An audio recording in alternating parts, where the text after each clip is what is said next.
to your mother. It's time for another episode of Birds with Friends. Just some high-flying, ran fast vertical stems of professors from Penn watching eagles eat and pray like Pazookies on birthdays. It's Philadelphia, Marissa, Bo, and Zach kicking it. Cooler than 3 penguins till Zach runs off with his valet keys. He's a real nuanced goose. Pull up a branch, get loose. It's time for some juice on some Birds with Friends. The early bird gets the worm but prefers getting turned like a turn on some Birds with Friends. Marissa, Bo, and Zach are here to squawk. Don't miss the mistress talk on some. I don't call it the off season. I call it the non-playing season. Is that what you say when people, normies ask you about what you do in the off season? You say it's not the off season, it's the non-playing season? I don't correct them, but I'll call it the non-playing season. Okay. I'll feel like there's the playing season. The NPO. Yeah. Hello, everybody, and welcome to Birds with Friends on a Thursday afternoon, 1:05 p.m.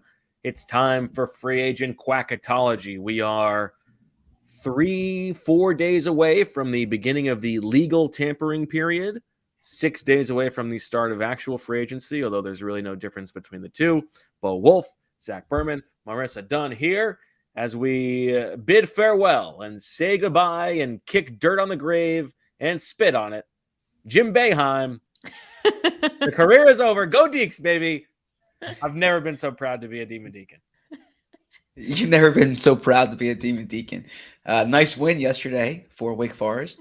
And for Syracuse, 47 years in one place. That's objectively an impressive tenure. Listen, we said it. Was it? I don't remember if it was last year or 2 years ago, but we said it when it happened. The minute that Jim Boeheim crossed DFOP Anthony DeBundo, this was going to happen. I vowed revenge. I didn't know how long it was going to take, but somehow, some way, I was going to bring that guy down. And Davian Williamson allowed me to make it happen. So, Boeheim, maybe in your next life you could be less of an a-hole to the people around you. I got to say, the year before I went on campus, they were talking about a succession plan, right? It was talking about Mike Hopkins there. I went on campus 19 years ago. So that I think speaks to like how long this has been a topic of conversation, and the way it ended was almost fitting, right? Like he can't go out the way Coach K did. He has to go out in his way. But the career itself is nothing less than impressive, right? The if you've been to a game in the Dome where there's 30,000 people there, and you're like, this is in the middle of central New York. It's snowing every day here. Okay. How are they getting people to come? And it's because they've had in those 47 years, a lot of quality basketball. So there's been some lowlights. There's been some objectable stuff off the court, but there has been, you said it, not me. There's also been a lot of winning and a lot of lives changed as well. So, well, he's definitely changed a lot of lives. Yes, he has. He has. Yeah, there's been literally flipped him on and off, I mean, Zach, you had to know you were walking into that one. No, I meant there's been a lot of people who have gone there and their lives have improved by virtue of playing basketball at that school. All right. A quick question early from the chat, Zach, that you may want to answer. People want to know, in the aftermath of Tuesday's episode, since then, have you sat down to pee? No. And I was actually thinking about it while I was standing up. And I was like, this is so odd to me. And why is it odd? I mean, you sit down for other things. No, I recognize that, but the fact that I'm always open to new ideas and learn. The fact that I'm 36 and turning 37 in a few weeks, and I never knew this is something that people that men do. That's so weird. What's that? It never occurred to you that you could sit down? No, I knew you could. I mean, I potty trained my son, right? I knew you could. I just didn't know it's something you're just like berating Reed because he sits on the potty, like you have to stand up. Be a man, Reed. Yeah, I thought you stand, right? And so No, I have not changed that habit. And I don't know if that's something I am planning on doing. Now, Marissa, it was brought to my attention. We sort of glossed over a comment that you had in the middle of that conversation about Oh, Michael. I didn't gloss it over. You glossed it over. I paid recognition to it. Yeah. I didn't really hear The what chat you was said. like, wow, you just threw him straight under the bus. What did you say? What did you mean by it? I just meant maybe he should at night when it's dark because his aim at night is not the best. And Yeah. this is like a openly discussed problem in our household. Especially when we were in Cleveland, we use separate bathrooms, which honestly is the greatest thing ever. If you can That is and you nice. have two separate bathrooms, use them because it really helps a relationship, I think. But yeah, I mean, I'm all for him trying sitting down at night because I think it's clean up after yourself, you know. If Exactly. you're going to do that. Yeah. if I don't have to use that bathroom, then I don't care. Do whatever you want. Okay. All right. Zach, before we get into the 64 players who are pending free agents that we're going to work through and find out who is the most likely player to sign with the Eagles in free agency, tell us if there is any news or happenings or scuttlebutt around the Eagles that is not related to the players they could sign that we need to know about. Yeah, we did a show about 48 hours ago. Okay. Not much has changed since then. I would say tangentially related. Chuck Clark was traded today, or a trade was agreed to, Ravens to the Jets for a 7th-round pick. And I bring that up because if you're looking for alternative ways for the Eagles to address safety, the trade market or cap casualties could be one way to do so. Chuck Clark was a player who would probably have been high on that list. It's a small price, but he was going to get cut. So that's a cap guy off of it. That's a cap casualty off of it. When we did the podcast the other day, it was right after it was right before the franchise tag deadline. Correct. Right before the franchise tag deadline. Yes, because Daniel Jones got that extension. Yes, that's right. Yeah. The Eagles did not tag C.J. Gardner-Johnson, as we had been telling you for the past week. They were not going to. They did not tag anybody. And so now these players are set to hit the market. CJ posted what I interpreted to be a goodbye video. Mm-hmm. Would you interpret that as well? Or CJ Gardner-Johnson. CJ Gardner-Johnson posted what would amount to a goodbye video. That's what it seemed like. We'll see what the market is.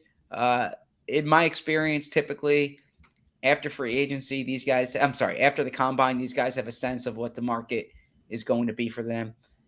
Free agency, the tampering period begins on Monday, and on Monday at noon, free agency officially opens on Wednesday at 4. Most of the big deals are agreed to between noon on Monday and 4 on Wednesday. And for the Eagles' top free agents being Gardner-Johnson, Hargrave, Bradbury, I would anticipate those deals are agreed to by then. Did Reddick happen on Monday last year? Reddick happened on Monday last year, correct. Just trying to remember. And then nothing happened for a few days thereafter, and the sky was falling. So I don't remember. That's what Howie says. Exactly. Yeah, that's not what I remember. That's not at all what happened there. That's a little repainting of the narrative. What was portrayed was that they were bringing back the group, because if you recall, the next 3 moves that they made were bringing Cox back, okay, releasing him and then re-signing him the next day, signing Barnett, okay. That didn't happen immediately though, right? That happened. No, but that was like in the next week, bringing Anthony Harris back, and at that point, so those were the big moves that the Eagles had made at that point. They hadn't signed anyone else from the outside, so there was a around the outside narrative about them running it back with the group from before, and I think that's more what the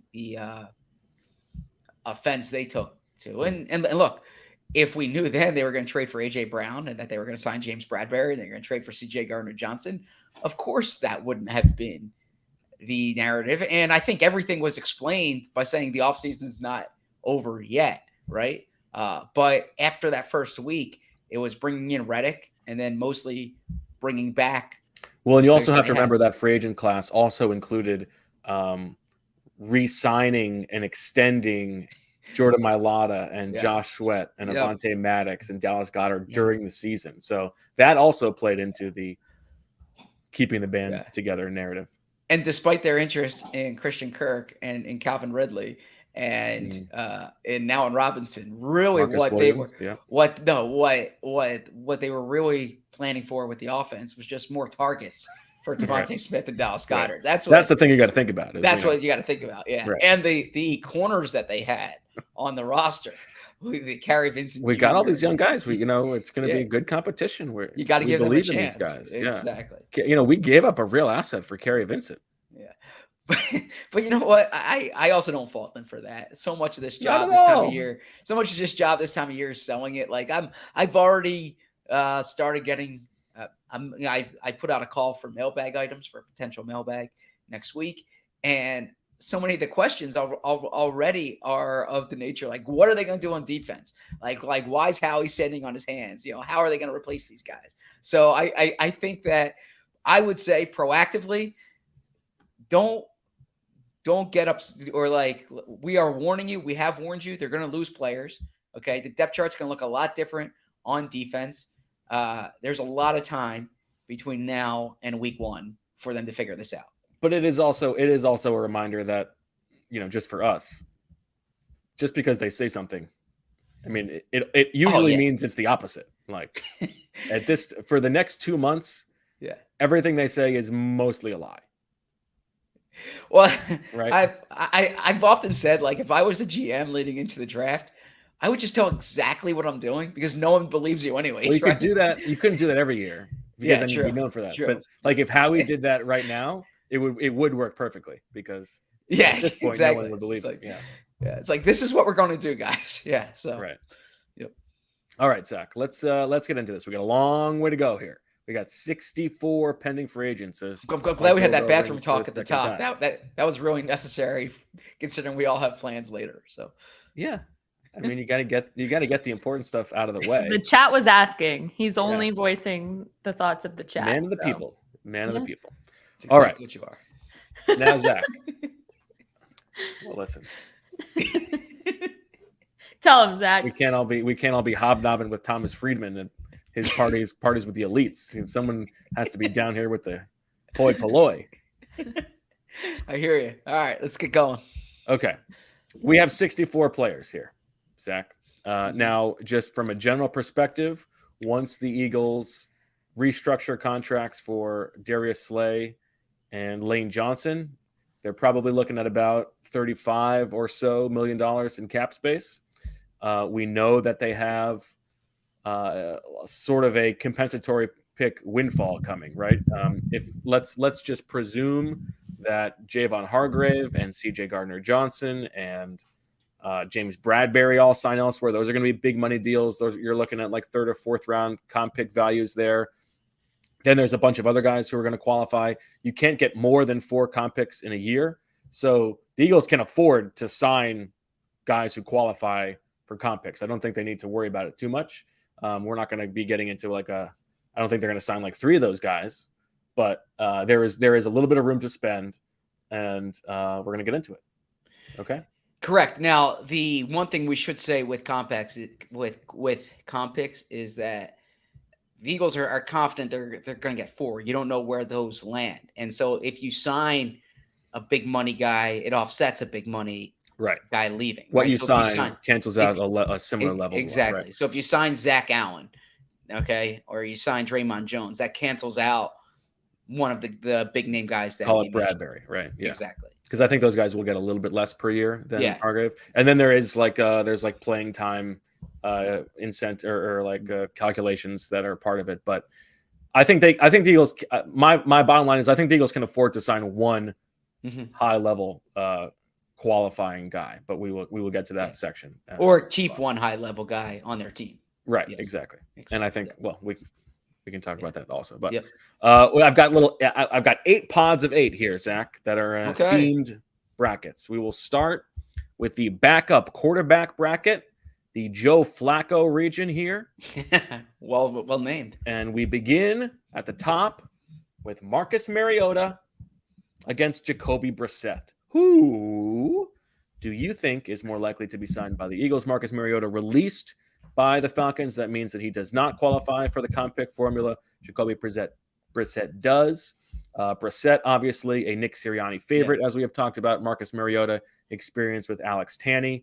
Jason Michael was his offensive coordinator for a time, played with A.J. Brown for a year. I believe that Kevin Patullo overlapped with him in Tennessee as well, so the Eagles have plenty of inside knowledge on him. So Jacoby Brissett makes more sense from a Sirianni perspective, but I also think Brissett's probably going to get a little more on the market. I think he played better last year than Mariota did. And so based on that price, I would think Marcus Mariota makes more sense for the Eagles. Or I shouldn't say makes more sense. It's more likely for the Eagles to sign.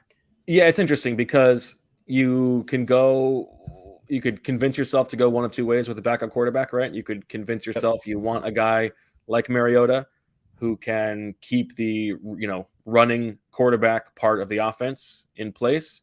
Or, it's not like the offense didn't work with Gardner Minshew. He had a bad game against the Saints, but you could want a guy who's going to get the ball to A.J. Brown and Devontae Smith and Dallas Goedert. I'm curious to see how the Eagles approach that, but I agree for this matchup, I would lean Mariota because he doesn't qualify and because he's going to be cheaper.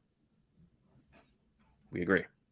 Next up, Teddy Bridgewater, who among the free agent quarterbacks has the 3rd best EPA per dropback over the last 2 seasons behind Gardner Minshew and Jimmy Garoppolo, or Dandy Andy Dalton, who came into the link and beat the Eagles in the guts of December.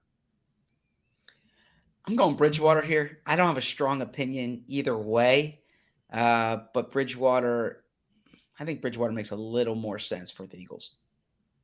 I think so too. I could see like a 2-year deal for a Bridgewater type, like a 2-year, a bridge to the next $7.5 million deal or something like that, to lock it in. I don't know. I don't think that's super crazy. If I can interject here with one quick question for you, Bridgewater does have injury concerns. He has not been able to stay healthy. But are you of the belief that they're going to add a sure number 2, or do you think Ian Book's going to get a chance to compete for that job against somebody else? It depends on what kind of player they sign. Yeah. I'm asking you, what do you think they'll do? Like, are they allocating reasonable money to this spot, or are they going with Ian Book against like a veteran minimum guy? I think it's going. I don't know what the answer is, but I think it's going to tell us what kind of shape they think, how difficult they really think they are in cap wise. Because left to their druthers, I don't think they would enter a season with Super Bowl expectations and Ian Book as their number 2 quarterback. Just knowing how much they value the position. So I don't think that Ian Book is going to be penciled in as the number 2. It's essentially your Nate Sudfeld argument, right? Like, are you going in with Sudfeld as your backup, or do you want someone with more experience there? Yeah, and what do you think? I think they're going to sign somebody. Okay. Next up, Sam Darnold against Baker Mayfield. We got a nice little Panthers matchup here. Good job by the committee putting a little angle to the matchup for the first round. To me here, I would go Darnold. He's a little bit more mobile. I think he's probably more likely to really accept being a number 2 quarterback, and I think their price is probably about the same.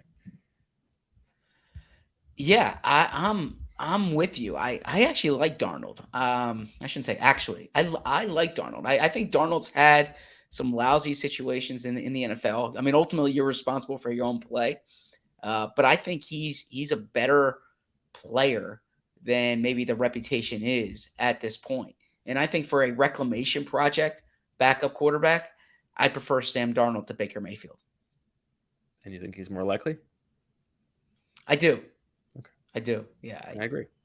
I think the Eagles had a shot at Mayfield last year if they wanted to put a claim in on him.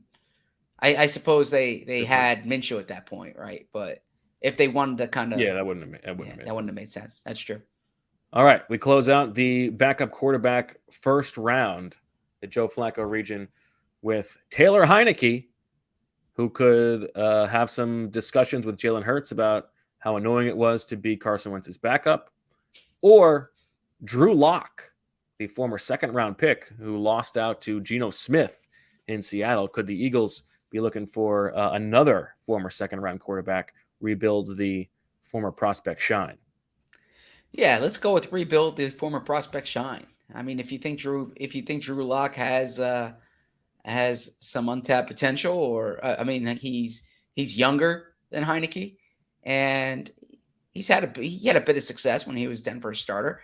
I think Drew Lock would be more likely here.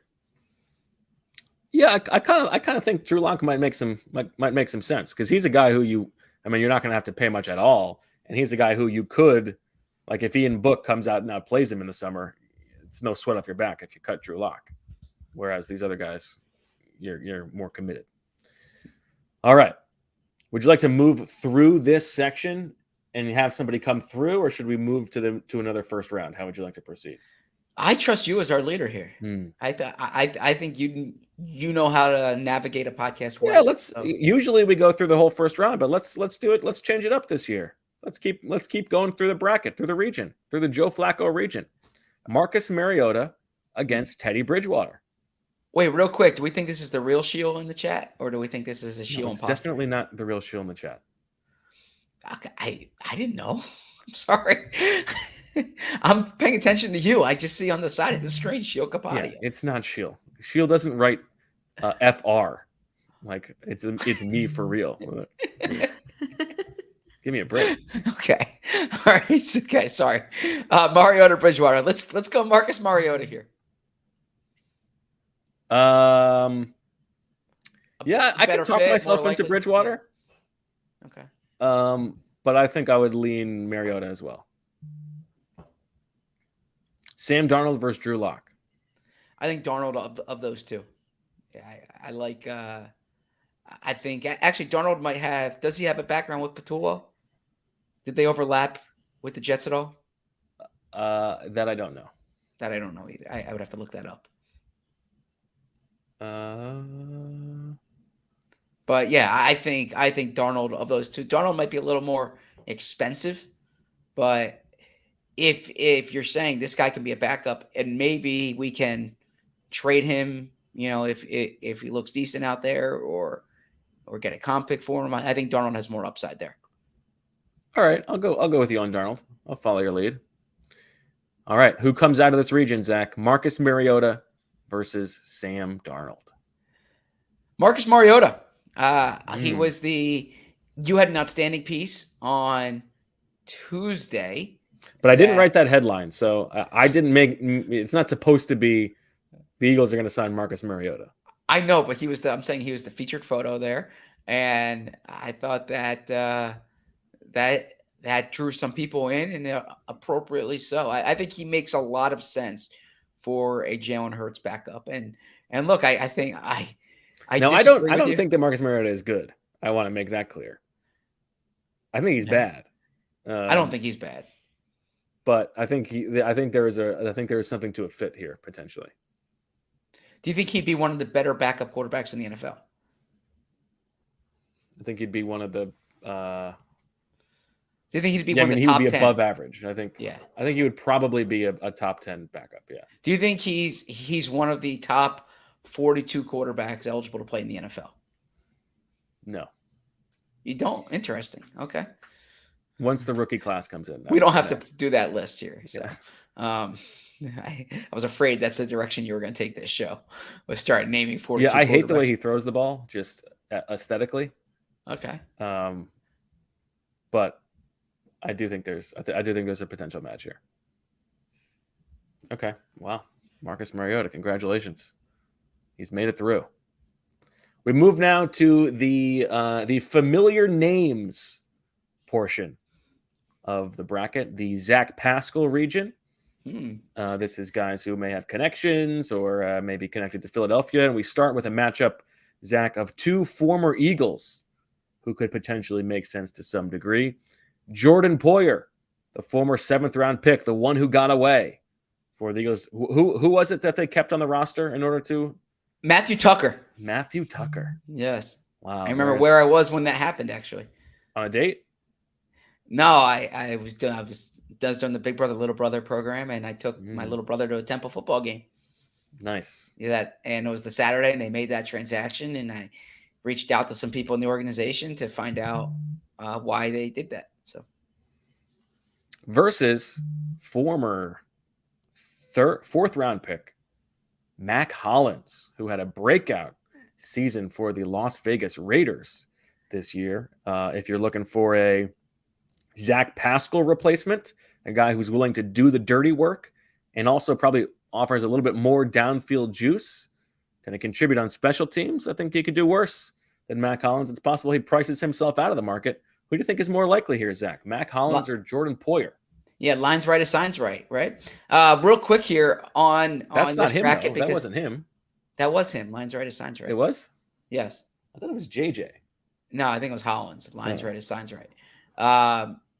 So just to pat ourselves on the back, this Quacketology game last year, we nailed it, right? I think we had Pascal Reddick and Kaiser White.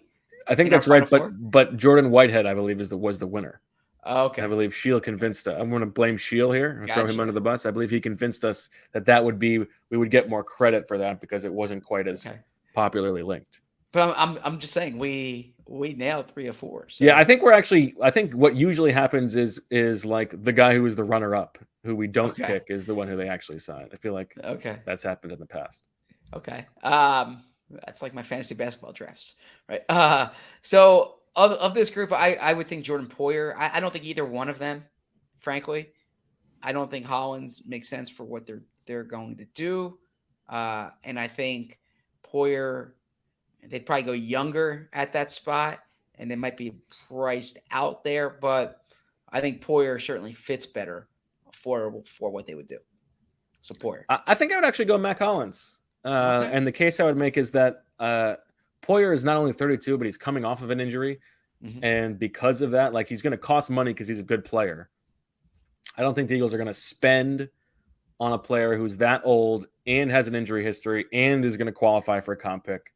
Whereas, like, Mac Hollins, what are we talking about? Like, we're talking about a Zach Pascal type contract, and that's a role that they like anyway. And if you're going to sign a 4th receiver, it's got to be someone who plays special teams. I would think that Mac Hollins makes a little bit more sense. Poyer's not interested in state income tax. He would probably want Mac Hollins a spot in Vegas, to be honest. So, okay. So, Marissa, do you break the tie? I mean, or we let the chat do it. Yeah, maybe let the chat do it. I don't know. I think I like Mac Hollins. So if the chat's breaking the tie, we know it's going Bo. So I mean, we could just go with Bo's picks here. All right, Mac Hollins it is. Congratulations to Mac Hollins for moving on. Next up, a couple players who have been linked to the Eagles in the past. We have Browns running back Kareem Hunt, who was floated as a possible trade candidate last offseason, or Paris Campbell, who famously is the guy the Eagles were going to take if they didn't take J.J. Arcega-Whiteside. They were debating between Paris Campbell and J.J. Arcega-Whiteside as they were live on the clock. And, of course, Paris Campbell has background with Sirianni and Patuo. I think Paris Campbell would make sense if they move on from Quez. Otherwise, I don't know. I think Kareem Hunt would have more of a defined role here. And he's not old. He's been around for a while, but he's not old yet. If they're looking to pair him with a Gainwell and a rookie, I could see that. So I'd be real intrigued by Paris. Paris is someone who I think is going to be better second contract than first. He's dealt with some injuries, and he came on a bit last year, had a 60-plus catch season, I believe. But I am going with Kareem Hunt of these two. that I think the Eagles would be more likely to sign. Kareem Hunt will be 28 next season. Had a bit of a down year in Cleveland, not quite as productive. Also less involved in the passing game than in years past. Paris Campbell, as you said, Zach, is coming off the best year of his career, really the only healthy year of his career. 26 years old. I think that Paris Campbell probably costs more. And so I think I agree. I will go with you on Kareem Hunt, although I don't think that either is super likely. Next up, the number one free agent on many boards, the only offensive lineman who will appear in this year's Quacketology. That is, speaking of the Browns, Michael Dunn. If the Eagles are going to lose Isaac Seumalo, would they be willing to throw, let's call it $20 million a year at a versatile starting caliber interior offensive lineman who can play any of three positions, or Poona Ford, who is the short, squatty defensive tackle who was in Seattle with Sean Desai last year, had a slightly down year last year, but is a good run defender and offers that, fun bowling ball type pass rush juice upside. So Michael Dunn, I think he can find a better situation than Philadelphia. Honestly, I think that the Eagles You can get more than $20 million. I don't think the Eagles are going to pay him $20 million. Depth. Yeah, Saying, yes. I think he goes on and signs a good deal somewhere else where he has a better opportunity for playing time. I think the Eagles are going to look more to draft and develop reserves than sign a veteran. So I hope in Michael's case that he finds an opportunity where there's probably a better path to playing time than on a team that's going to have Cam Jurgens and Jack Driscoll there. And Poona Ford, Bo and I have a piece coming out tomorrow, for full disclosure, where I read about Poona Ford. It's easy to kind of compare body types to Hargrave. Hargrave's a little taller, but they're both kind of more on the compact side for D tackles. Poona Ford doesn't have the same pass rushing efficiency stats that Hargrave had when Hargrave signed with the Eagles back in 16. I'm sorry, not 16, in 20. But if they're looking for a rotational D tackle, I think Poona Ford's definitely a name to watch. Like Bo said, coming off a down year, he's had production in the NFL. He has a little bit of pass rush juice. He can help against the run. He kind of fits in between your Jordan Davis and Milton Williams. He's not a headliner. He didn't have the best year last year, so I don't know if Sean Desai's impression of him was the best, but I think he's still 27 years old, won't turn 28 until November. And so I think I like Poona Ford here, and I would watch out for Poona Ford as kind of a sleeper signing for the Eagles. Yeah, he is pretty low on the pass rush productivity hit rate per pass rush snap. Of the 31 defensive tackles that I have here in this sample, he is 26th, significantly below average. So I don't think he's bringing a super amount of juice, but we talked about the other. I mean, we'll get to. There's more D tackles in here. They're going to have a lot of snaps to replace, and so I think mostly for the reason that I don't believe that Howie Roseman is willing to give us the gift of Michael Dunn in Philadelphia, that I will go with Poona Ford moving forward here. I think it's a good pick. I mean, obviously, I'm biased, but well, we're not debating the better player, and we all know who that is. Well, the scheme, roster. I think when you look at it, if this was a matchup of who's blocking who's rushing against, I mean, Michael Dunn is winning this, no doubt. Poona Ford, it could be really a little difficult in the next if he did face Cody Barton in the next bracket, because that is also a David Cantor client. Oh, so that could have been a little difficult if they. Maybe you can get us the breaking news on that one. Yeah, maybe. But quick aside, Michael did just text me, LOL, why is my name up on the screen? I said Quacketology, duh. Yeah. And he goes, LOL. That's funny. Genuinely hoping, I'm excited for the Dunn family next week. And Michael has earned the opportunity to hit free agency here. And I'm excited to see what comes out of it, because, I think the tape's good. I think the profile is good, an ascending player here. Someone like the back is in good shape. Everybody who's listening needs to know. Yep. Yes. Can definitely hang out with the guys as we saw last week at the combine. So good locker room addition. And from what I understand, it's Michael's favorite week of the year, non-football wise, March Madness. So Yes. for him to be hitting the market during March Madness, I respect it. He's getting a call from Les Snead. He's like, "Sorry, Les, I got to finish. There's there's a game with like a minute left. Let me call you back." Yeah. Yeah, big March Madness fan. So I'm sure he's loving this game right now. So yeah. But All right. Puna advances. Wait, loving Funny this man. bracketology or loving the Villanova game that's on TV? Both. Okay. I mean, loving our style of game. Gotcha. Like, Okay. Yeah. Yeah. All right, we close out the first round of the Zach Pascal region with Cody Barton, who Marissa just mentioned, a David Cantor client, linebacker for the Seattle Seahawks. That means that he was with Desai last year. Or do the Eagles corner the market on the Ellis brothers? They've got Noah. They've got Christian. Would they dare add the third and sign Caden Ellis, linebacker from the New Orleans Saints, who broke out and was very productive in the second half of the season with the Saints?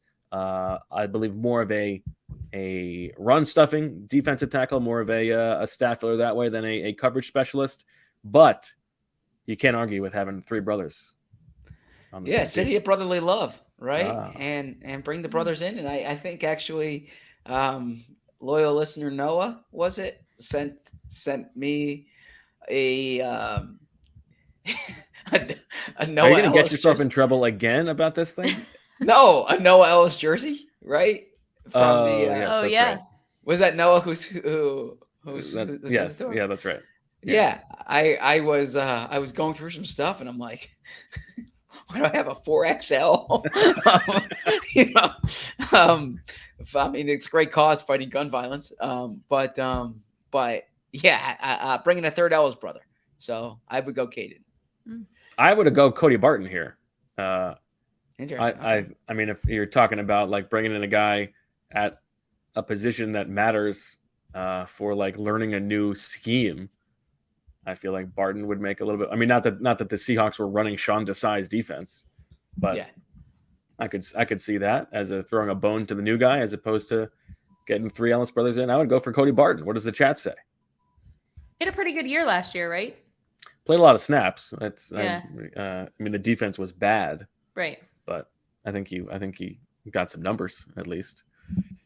If you're talking about total snaps played last year among these free agent linebackers, Cody Barton, where am I at here? Barton Fink played 862 snaps. That's right around in the middle. Just a hair above Kaiser White in terms of total snaps. It looks like the chat is looking for the Ellis family reunion. So, All right. yeah, their deciding factor. Well, they're wrong, but that's fine. All right. Mac Hollins versus Kareem Hunt. Who is more likely to sign with the Eagles? I think Kareem Hunt would be more likely. I don't know how much the Eagles are looking for unless Zach Pascal's not coming back. I think they'd be more apt to bring back Zach Pascal than pay for Mac Hollins. And I think Mac Hollins probably priced himself out of being the Eagles' third receiver last year. He had a decent year in Vegas. Yeah, I don't know why you seem so convinced that Zach Pascal needs to come back, but I'm not saying I think you're needs probably to. right. Mac Hollins probably makes a little bit more money.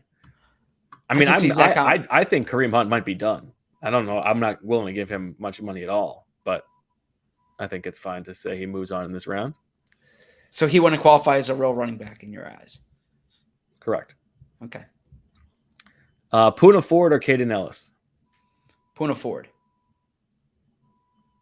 I think I agree with you. Kareem Hunt or Puna Ford?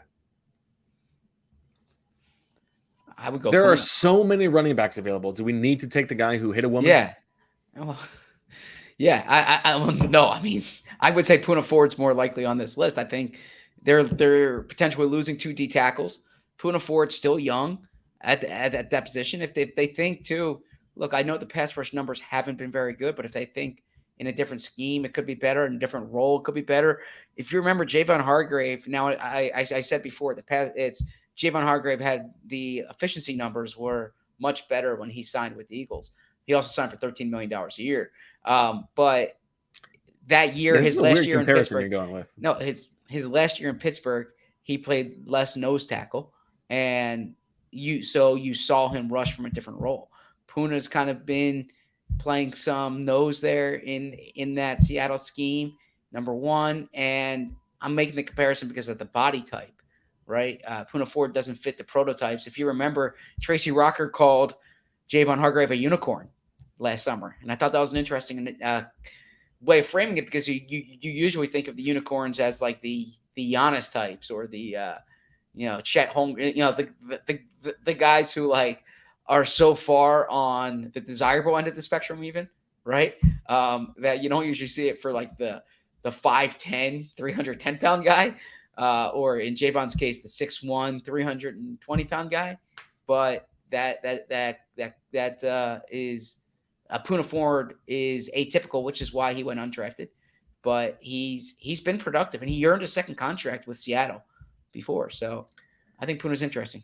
I got to tell you, I think Puna Ford is the benefit here of a very easy region. This is Okay. If he were in a different region, this is just the way that the bracket shook out. I don't think he would have made it to the Elite Eight here, but congratulations to Puna Ford. He is moving on. I think Michael will be happy to know he lost in the first round to the guy that advanced. So yeah. That's good. All right, let's take our first of two breaks. Yes, we'll come back with the next region, the former top picks region, the Haloti Nada region. We all want to look good and be comfortable, but finding that combination can be a challenge. The clothes are too tight. They're not your size. They don't look right. Well, let me tell you about Roan, because I recently put in a new order. Men's closets were due for a radical reinvention, as my wife will quickly tell me, and Roan stepped up to the challenge. Roan's commuter collection is the most comfortable, breathable, and flexible set of products known to man. And here's why. Roan helps you get ready for any occasion with the commuter collection, which offers the world's most comfortable pants, dress shirts, quarter zips, and polos. You never have to worry about what to wear when you have the Roan commuter collection. Roan's comfortable four-way stretch fabric provides breathability and flexibility that leaves you free to enjoy what life throws your way, from your commute to work to your 18 holes of golf. It's time to feel confident without the hassle. With Roan's wrinkle release technology, wrinkles disappear as you stretch and wear the product. It's that easy. With Gold Fusion anti-odor technology, you'll smell fresh and clean all day long. And on top of that, Roan is 100% machine washable, so you can ditch the dry cleaner altogether. I personally like the versatility. It works for a work event, a date night, or just hanging around at home. The commuter collection can get you through any workday and straight into whatever comes next. Head to roan.com/BWF and use promo code BWF to save 20% off your entire order. That's 20% off your entire order when you head to RHONE.com/BWF and use code BWF. It's time to find your corner office comfort. This show is brought to you by BetterHelp. I'm always trying to learn and grow, whether as a writer, a reporter, a podcaster, a father, a husband, a friend, you name it. Getting to know yourself can be a lifelong process, especially because we're always growing and changing. You want to always strive to be a better version of yourself. Well, therapy is another way of deepening your self-awareness and understanding, because sometimes we don't know what we want or why we react the way we do until we talk through things. BetterHelp connects you with a licensed therapist who can take you on that journey of self-discovery from wherever you are. Therapy is helpful for learning positive coping skills and how to set boundaries. It empowers you to be the best version of yourself, and it isn't just for those who've experienced major trauma. If you're thinking of starting therapy, give BetterHelp a try. It's entirely online, and it's designed to be convenient, flexible, and suited to your schedule. Just fill out a brief questionnaire to get matched with a licensed therapist and switch therapists anytime for no additional charge. Discover your potential with BetterHelp. Visit BetterHelp.com/BWF today to get 10% off your first month. That's BetterHelp, HELP.com/BWF.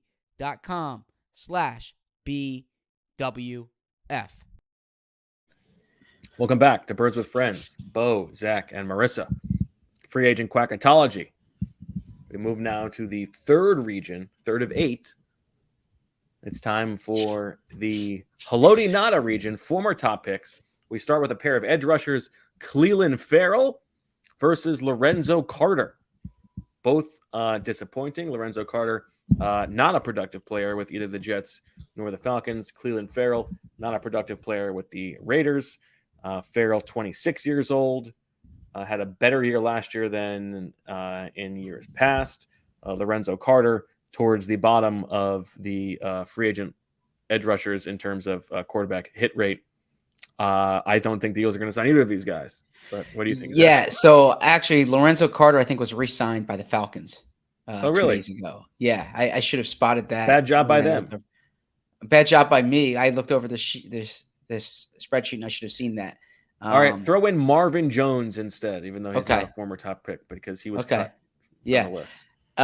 So let's go Clelin Ferrell here. I think the Eagles address edge rusher in the draft. And the Derek Barnett thing, we need to get kind of more clarification on that as well. If he's going to be back next year. But of these two, of Clelin Ferrell or Marvin Jones, I think it's more likely that Eagles would sign Ferrell. Yeah, I mean, this is really only if they don't bring back Brandon Graham, right? If Brandon Graham goes somewhere else and they need another placeholder on the edge to soak up some snaps until they know what they do in the draft. We'll go Clelin Ferrell, but he's probably going to get eliminated in the next round. Good for him. Next up, Zach. Jarvis Landry. Let's say the Eagles trade Quez Watkins for a 7th-round pick, do they bring in a slot specialist in Jarvis Landry to soak up some targets? Or would they potentially add Rashad Penny, who has run very well when he's been healthy over the past 2 years, but has not been able to stay healthy for most of his career? I think Rashad Penny, who, if you want to throw a dart at someone who has talent, who, like you said, has been productive but has been injured, why not throw a dart at Penny? It won't, I imagine that won't be your throw a penny in the fountain. Fan. Did you used to do that as a kid? Of course. Made a lot of wishes at the shopping mall. Yeah. Probably girls' numbers is what you were wishing for. Oh, well, those I already knew, right? I mean, so.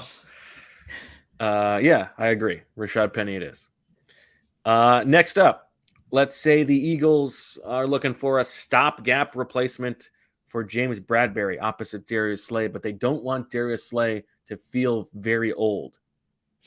They sign Patrick Peterson to join him and be older. Or do they look for somebody who can yap it up and piss off the opposing team? If there's no CJ Gardner-Johnson to do that, do they want Eli Apple to be the one to do that? Patrick Peterson or Eli Apple, Zach? Who is a more likely Eagles signing? Eli Apple, of course, is a South Jersey guy. But I think Patrick Peterson. I actually think Patrick Peterson could be an interesting James Bradbury replacement on a 1-year deal. I think he fits what the Eagles do defensively. Or at least what I expect the Eagles to do defensively. He's a good player, takes the ball away. On the older side, but I could definitely see them going Patrick Peterson. And the Eagles locker room needs another podcaster, right? So, yeah, I could go either way on this one, but I'll follow on Peterson because I think he's he's old, but he also has not missed a lot of time, and he is sort of the perfect you wait a week, see what happens. You sign him. You have a penciled in guy, but he doesn't preclude you at all from drafting a corner in the first round if you want to, or in the second round. And then all of a sudden you have less pressure on that guy to play early, and also no reason that guy can't come in and take a spot if he looks ready. So I'll go Peterson as well. Last first round matchup in this region, Rock Ya-Sin. Do we look for another Temple reunion after the success of Hassan Reddick last year? Or Mecole Hardman, the speedster from Kansas City, who was such a dynamic wide receiver that he couldn't even be that productive in the best offense in football? So Rock Ya-Sin has some Reddick parallels. in terms of the career trajectory as well, right? Didn't really work out the first place. Goes to Vegas last year and starts to play better. And he is a true outside corner when you see the size. I can see that. Hardman gives them some juice. The thing is, I think Hardman's gonna get paid, or it's gonna get some more money. I think he's gonna get some more money, and more than Yasin? Well, I think the Eagles will be more apt to pay a corner than a third wide receiver. So I think that I think Yasin would make more sense for the Eagles then. I think I'd go Hardman because Yasin is going to make enough money that he's going to be expected to start, and the Eagles, the guys they have signed, one of the few common denominators is guys who have been healthy. Like if they're going to spend for that corner, they want it to be a guy they can rely on to be there. And Rock Ya-Sin has been injured every year. And so I don't think they're going to pay for that. Okay. Whereas like if let's say you trade Quez Watkins and pay $3 million for Mecole Hardman, I don't know. I don't think either of these is likely either. I don't feel super strongly about it. Yeah. We'll let the chat decide. Yeah, I think Hardman's going to get more than $3 million. And it is a really bad wide receiver market. And speed tends to get paid. Yeah. Cleveland Farrell or Rashad Penny? Rashad Penny. I agree. Patrick Peterson, or it looks like the chat is going with Rock Ya-Sin. Patrick No Peterson. more complaining about the minions in the chat from you. First off, I didn't complain. Okay. A quick Hardman note. If you remember famously, I don't know how famous it was. If you remember, the Eagles brought in Elijah Holyfield at the end of the 19 season, was it? And Doug Peterson said that he went to a private workout with Holyfield. Right. He actually went to a private Mecole Hardman workout, and Holyfield was catching passes there. And the Chiefs traded up to draft Mecole Hardman one pick before the Eagles drafted. Exactly. Yes, correct. I think Patrick Peterson is more likely as a stopgap corner, James Bradbury 2.0-ish. A little older, less expensive, but he's a lot older. Yes. He's going to be 33. Mm-hmm. But he can play. Bradbury was 29. I mean, that's the big difference. Rashad Penny or Patrick Peterson? I think Patrick Peterson's more likely. What do you think? I don't feel strongly about this. I'll defer to you, Marissa, in the chat. I think both of these are player types that the Eagles would be interested in, meaning a stopgap starting caliber corner and whatever solid running back is available. And Penny offers a little bit something different than the Eagles have in the backfield. He's a bigger guy, better between the tackles.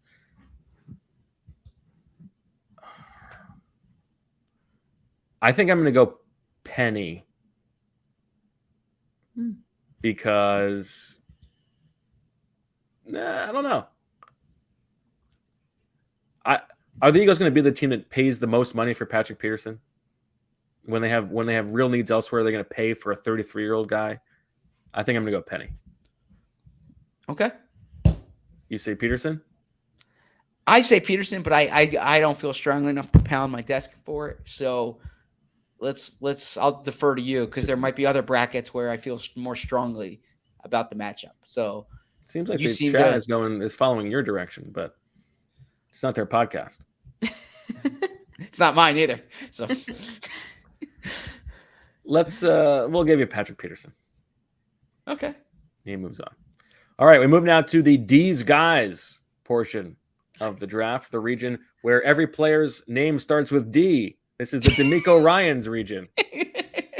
You're a creative, man. I give you a lot of credit. This is the D'Amico Ryans region, and we got a lot of running backs, so it's a good. We let Patrick Peterson slip through to the Elite Eight because we've now got a lot of running backs. Devin Singletary or Damian Harris? Devin Singletary, more pass protection reps than you might expect, given his diminutive size. He's got some one-on-one make you miss ability. I think if the Eagles are going to sign a guy, they would want him to contribute in the passing game, but also maybe a little bit duplicative with Kenny Gainwell, skill set wise, or Damian Harris, who is also a solid receiver out of the backfield, also a solid pass protector, but a slightly different body type. I think I would go Damian Harris.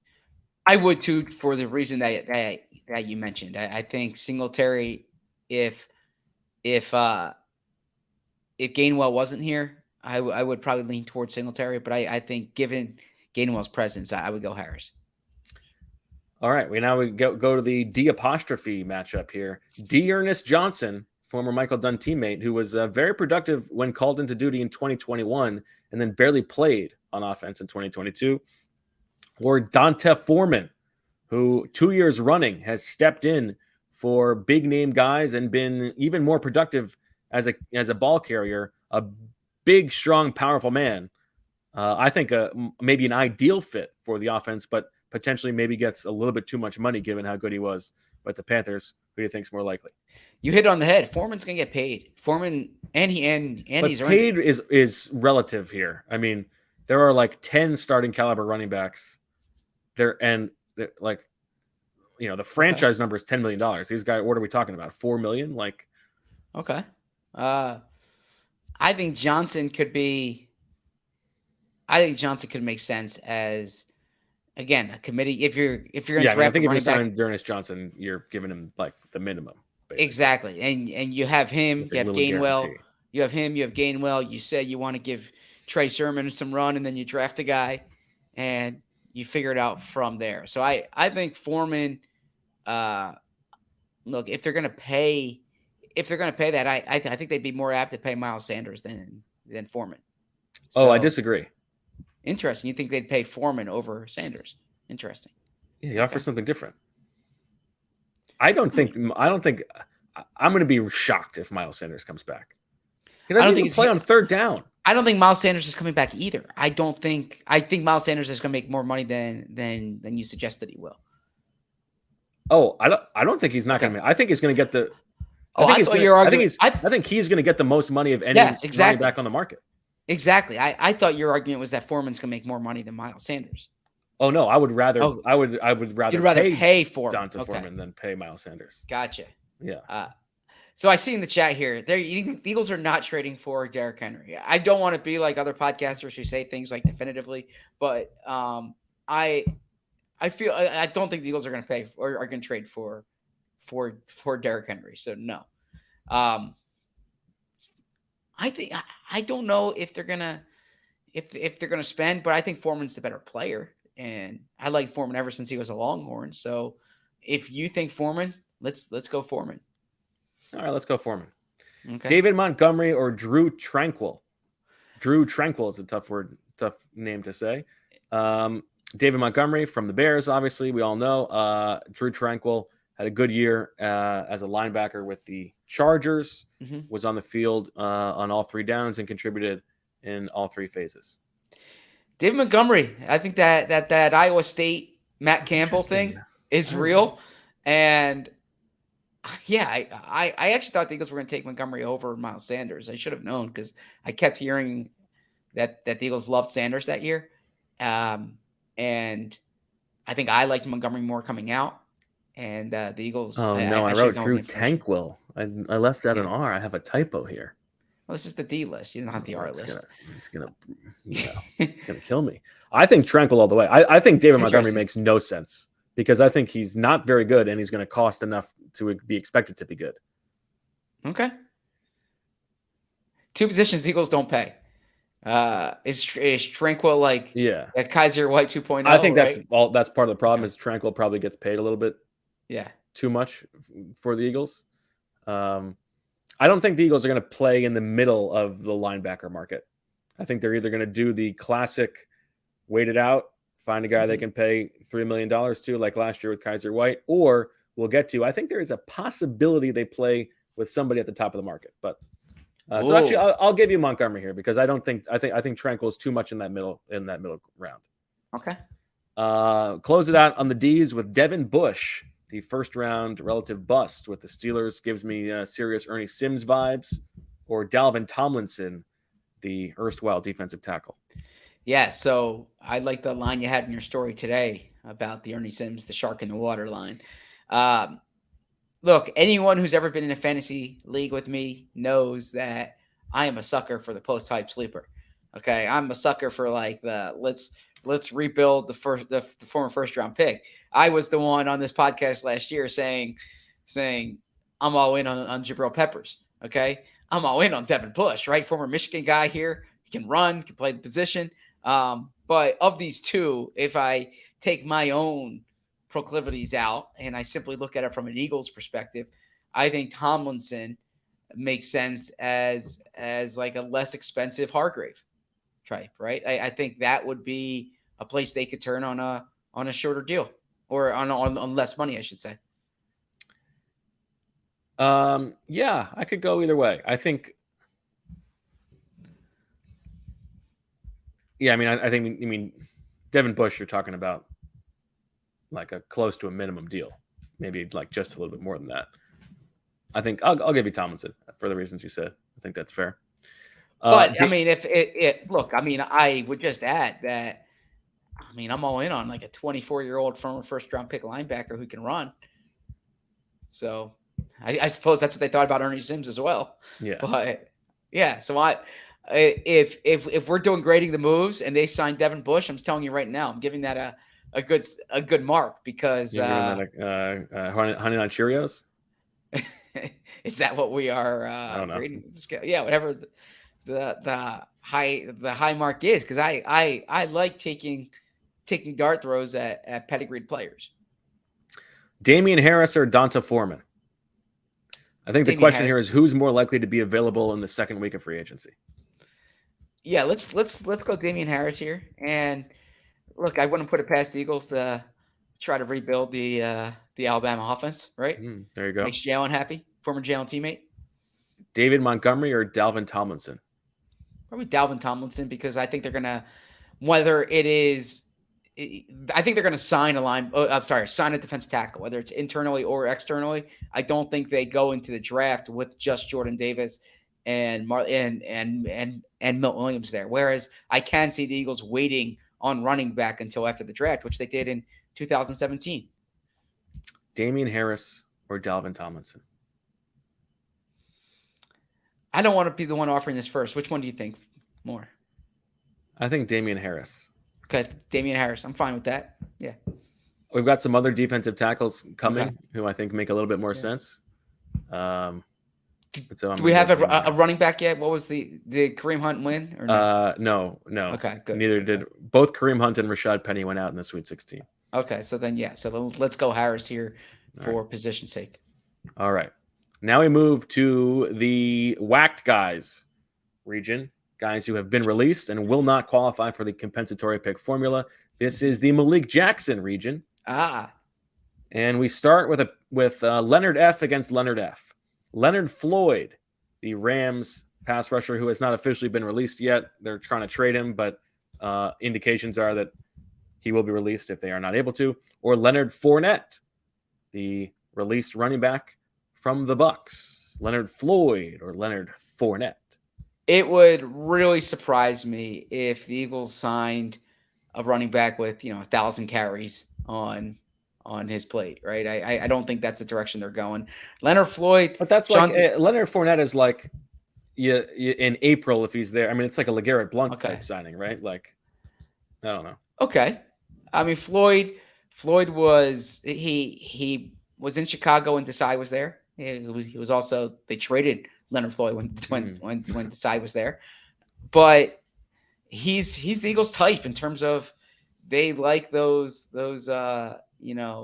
long, quick edge rushers, and that's what Floyd is. So I'm much older than I thought. Going to be 31 next year. Floyd's going to be 31. Is that right? Oh yeah, he is on the older side. When I do these lists, there are guys all over the place. So I'm like, I can't believe he's that old, or I can't believe he's that young. It's like all these draft cycles have completely been entangled in my mind. I'm too old. Yeah, Floyd, like, it's amazing to think he has more sacks over the last 3 years, I believe, than Brandon Graham does, right? And now Brandon Graham missed one of those years, but my point is that Floyd had a double-digit sack season before Graham did. He's had what, 10.5 sacks, 9 and 9.5 sacks. So you're getting pass rush production here. You're getting what you hoped you were getting from Robert Quinn. You're getting a guy who's proven he can get to the quarterback around the edge. Well, I think one thing that jumps out about Leonard Floyd when you look at him compared to all of these guys, he's played more snaps. He's played a ton of snaps, almost 1,000 pass rush snaps over the past 2 seasons, or actually I don't know if this is last year. No, yeah, past 2 seasons, which is the most of any of these guys. And so if you're trying to talk yourself into a bump in productivity, if he's part of a rotation, if they let Brandon Graham go, I think he would make sense. And you're not going to qualify for the comp pick formula. I would definitely go Floyd over Fournette. Yep, agreed. Next up, Bud Dupree, who was released by the Tennessee Titans, and I'll make the case here. I don't think that Bobby Wagner is an insane possibility for the Eagles. I don't think so either. Because we know how they feel about the position. And I do it is hard to believe that they would allocate, call it, I don't know, $9-10 million to a linebacker. But on a 1-year deal, you're signing somebody who you can rely on is going to be a difference maker, who can sort of bring along Nakobe Dean in this 1-year masterclass sensei situation. You have a situation where there's so much defensive turnover anyway. Let's say that you let Fletcher Cox go and maybe Brandon Graham goes. You don't have you have Darius Slay, but that's not the necessarily come follow me alpha leader from a veteran type. In terms of shepherding a defensive turnaround, I don't think that I think Bobby Wagner is a legit possibility for a team that likes to make a splash. I don't know. I think it's not crazy. I certainly don't think it's crazy either, because he can play. You're not just paying for the name; he can still play. Right. Number one. Number two, yeah, it's a position of need. Okay, and there's a lot of intangibles there, and the Eagles are going to have a new defensive scheme, or I shouldn't say new defensive scheme. They're going to have a lot of change on defense. Bobby Wagner is someone who can really help bring that group together, right? So I don't think it's crazy either, and I certainly think it's more likely than Bud Dupree. I agree. Yeah, Bud Dupree's not very good. All right, Bobby Wagner moves on. Eric Kendricks, the Jason Segel lookalike, who was released by the Vikings. Similar maybe appeal to Bobby Wagner, maybe not quite the level of player, but you think you know what you're getting. Or Shaquille Griffin from the Jaguars. I would go Kendricks here. Griffin a little bit too injury prone, I think, for the price tag.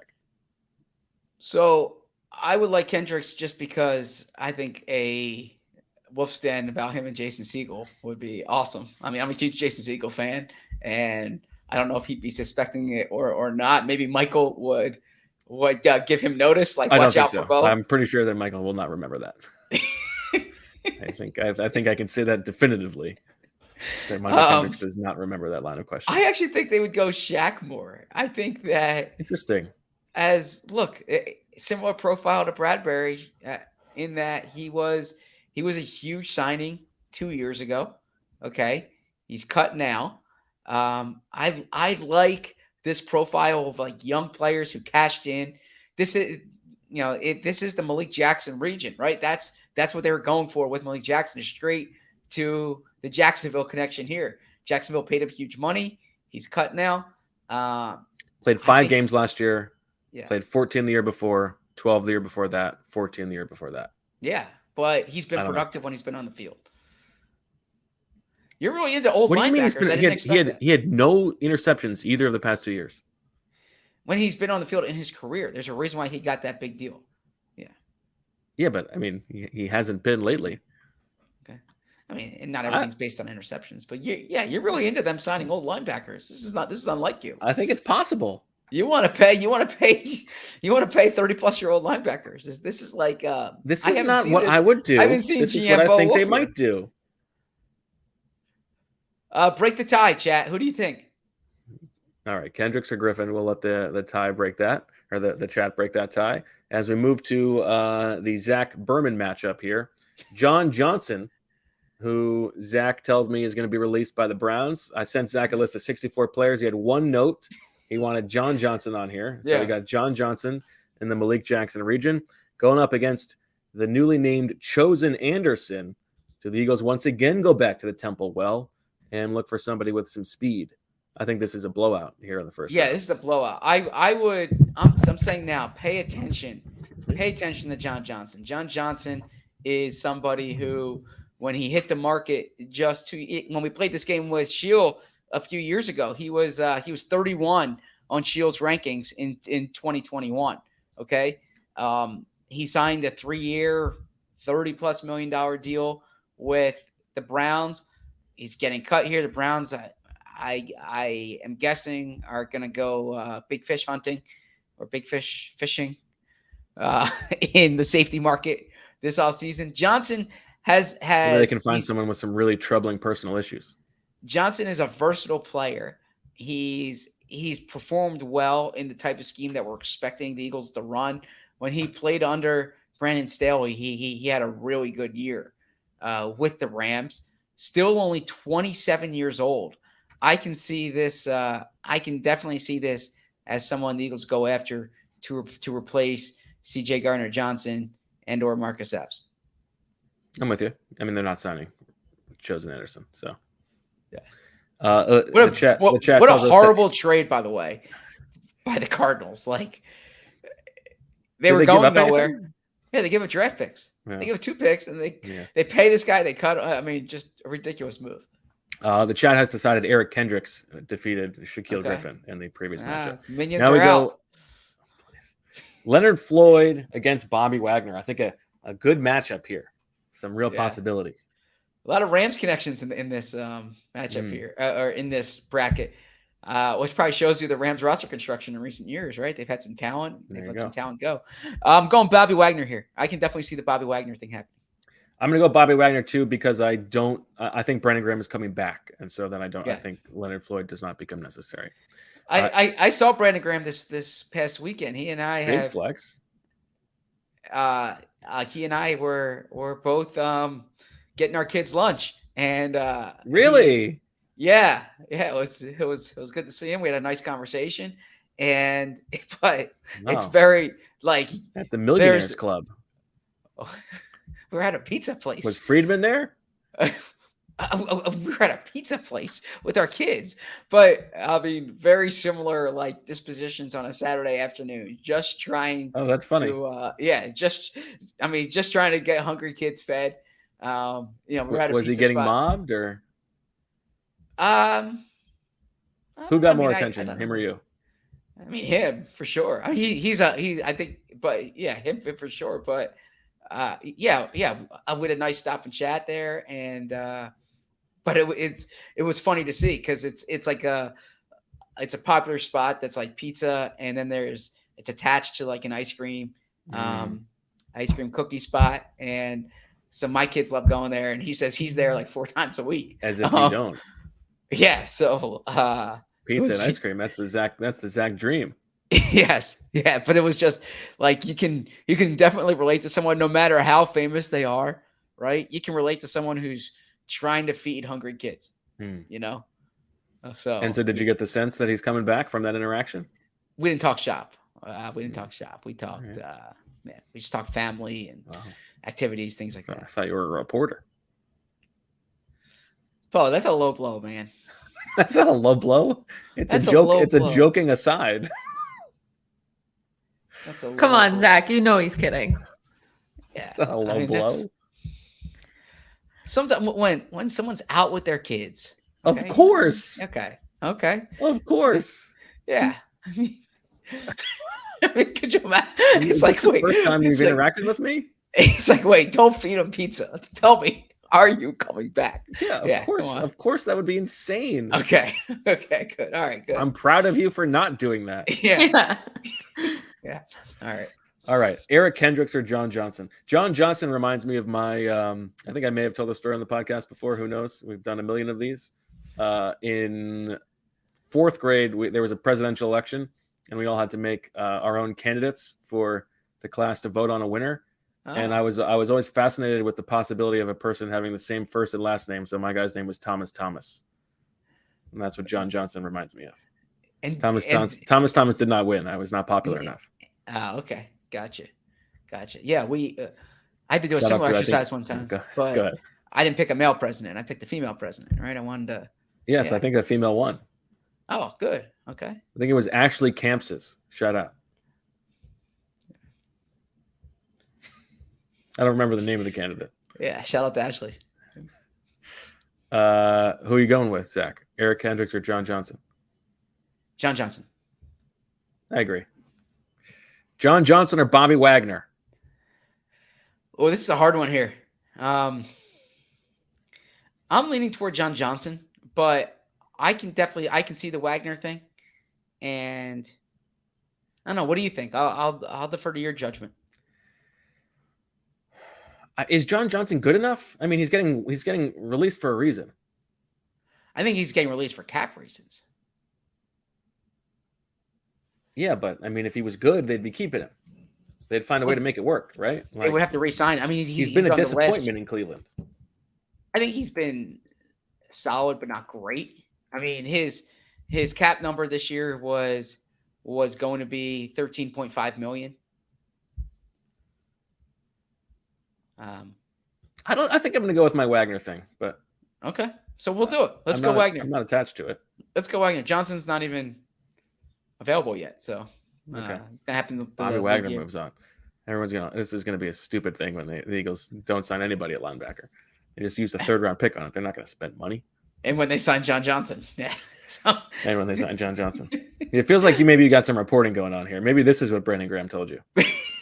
Let's go John Johnson. Let's get Zach Spidey sense in instead of Bobby Wagner.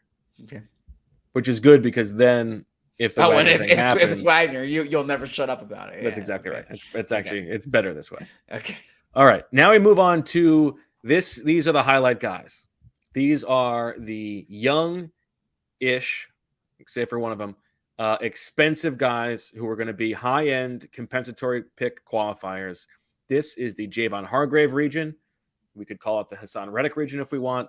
These are, if the Eagles are going to sign a prime guy, these are the possibilities. And so we start with Arden Key, the pass rusher from the Jacksonville Jaguars, had a breakout season with the San Francisco 49ers in 2021, backed it up with a little bit more playing time in Jacksonville this year, can play outside and inside, would be a good addition to any defensive pass rush rotation. Or Jonathan Jones, who's going to be 30, the cornerback from the New England Patriots.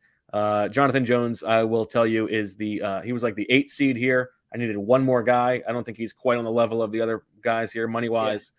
Yeah. And I think he's probably a touch too old to appeal to the Eagles on a big money deal. Yeah, I agree. I also don't think the Eagles are going to pay for Arden Key. I don't think so love either. This matchup here. Yeah, I agree. I suppose Arden Key, because I think if they sign a 30-year-old corner, it's a discount player. It's not a comp pick. I think good. That's exactly right. We'll get to the bottom seed here. I have a strong opinion on, or I'm sorry, not the bottom seed, the bottom matchup. I have a strong opinion on. But of this, I suppose Arden Key, but he's going to lose in the next round anyway. So I agree. Yeah. All right. Another matchup here. We move on. Jamel Dean, who is sort of considered the consensus top corner on the market. He is going to be 26 next season, if I'm correct, and I'm looking at the right now, 27 next season. Or Zach Allen, who we talked about on Tuesday, can play outside, can play inside and even fronts, outside and odd fronts. Slightly more productive quarterback hit rate than Javon Hargrave over the past 2 seasons. I go Zach Allen here all the way. I agree. I'm happy you brought this up on the show the other day. Zach Allen's a real intriguing player. And the only thing I don't want to say concerned. I mean, there is a scheme adjustment, right? Like he hasn't been a true interior rusher. But there was a scheme adjustment for Javon Hargrave. That's partly why Javon Hargrave outperformed the contract that they signed him to. Zach Allen's a good age. He's kind of he's a good profile of player to sign, long armed. If they lose out on all their guys and they have money to spend, I wouldn't rule out Zach Allen. I'm with you. We can continue the Zach Allen conversation as this region moves forward, but he moves on in this matchup. Next up, Jesse Bates, the extremely intelligent safety from the Cincinnati Bengals, who was franchised, much more of a free safety type. I'm curious to see what kind of safety Sean Desai wants in his defense, having been a safeties specialist for so long. It's crazy how long he was a quality control coach. Like 5 years as defensive quality control. That's a long stretch in that job. Anyway, Jesse Bates, who's the consensus top safety on the market. We'll see how much Gardner-Johnson gets paid. Or Draymond Jones, who we also talked about the other day. I think 6.5 sacks last season. He's in the prime of his career too. Another guy coming off of his rookie contract. Draymond Jones or Jesse Bates. So Jesse Bates is a really good player, but if he's going to get paid accordingly, and if they're going to pay, I know you made this point today in your piece on The Athletic. If they're going to pay Jesse Bates, they might as well pay C.J. Gardner-Johnson. Yeah, right? Yeah, you know the guy better. Exactly. Draymond Jones is Tom Pelissero had a piece out today on like free agents who are really going to get paid, and Draymond Jones is high on that list. But if the Eagles pay defensive linemen, and like we said with Zach Allen, I could see them paying a D tackle if they lose everybody. So of these two, I would go Draymond Jones. One quick thing, if the Cardinals are looking for a D tackle, or if they're trying to replace Zach Allen, Jonathan Gannon has a lot of pride in his high school, St. Ignatius. Where did Draymond Jones go to high school? Do you know? I could take one guess. St. Ignatius. So maybe there's a little St. Ignatius connection to watch there. Okay, that's interesting. Draymond Jones. I agree with you. I don't think they're going to pay Jesse Bates. So Draymond Jones moves on. All right, an interesting matchup now at the bottom of this region between a pair of corners. You have Cam Sutton, who was the Steelers nickelback for some time, moved to the outside, has sort of been an improving player over the course of his career. He will be 28 next season.